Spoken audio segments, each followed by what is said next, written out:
thank you so much for talking to us. I had three very short questions. The union budget was just announced for 2013-14.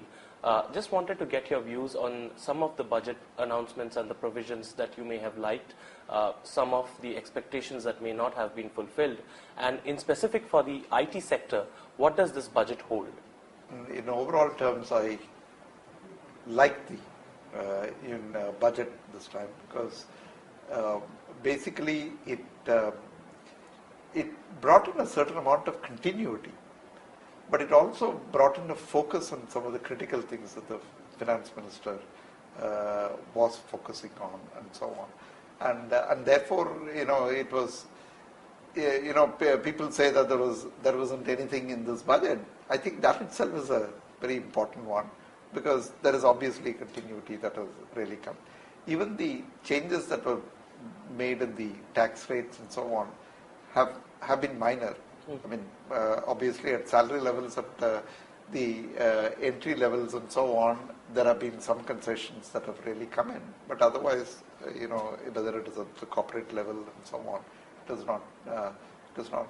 The fact is, to us, very critically, the current account deficit is an issue. So what you have to do to improve that is very critical. And we all have reasonable awareness of the answers. Right. And it is going to take a little time to get all of that operational.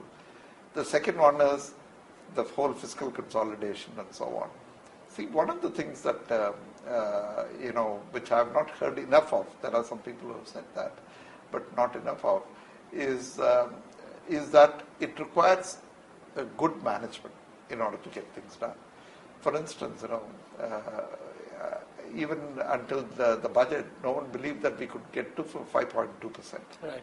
But he made sure, whether it is draconian, the kind of steps that he took and so on, but the focus has been on an outcome that we needed to have. And he has now talked about 4.8%. Right. He has now talked about GDP growth 6.7% and all that kind of thing.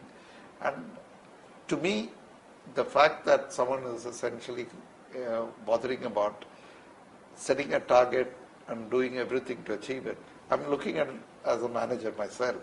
Like for instance, in my company, in TCS, we have had those kinds of issues. We turned around one day and said that we are going to improve our margins, and we worked.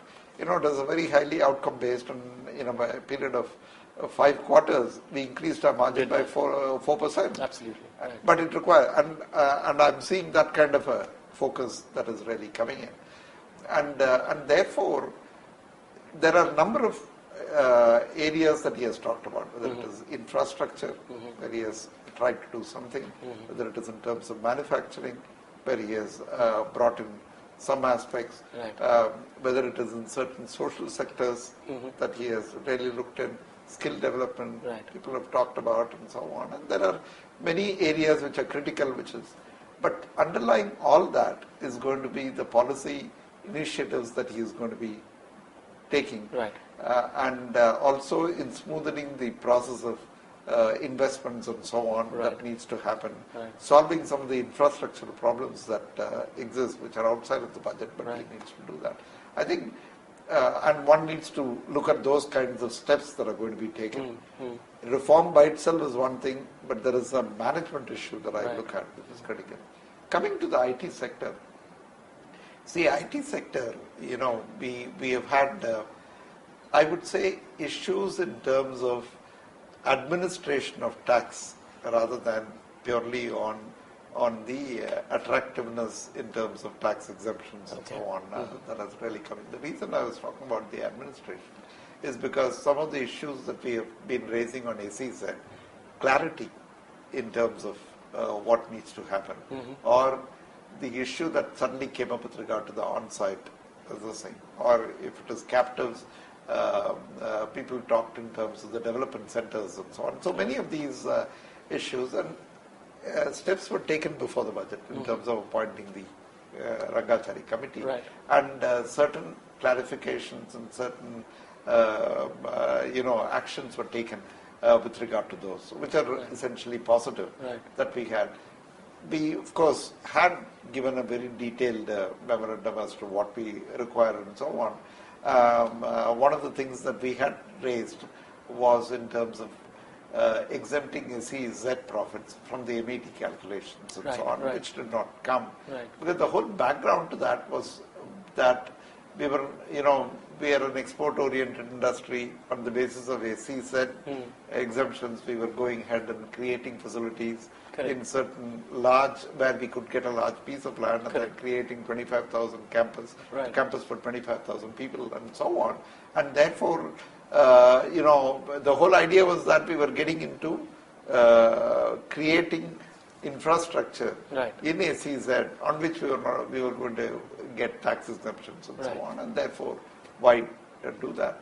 But there are constraints from a revenue gathering ability and so on, and that obviously is the reason why that, to me, still a valid request did not meet, which is which in a sense has been the one key area that I would say the demand was there, but that was not met.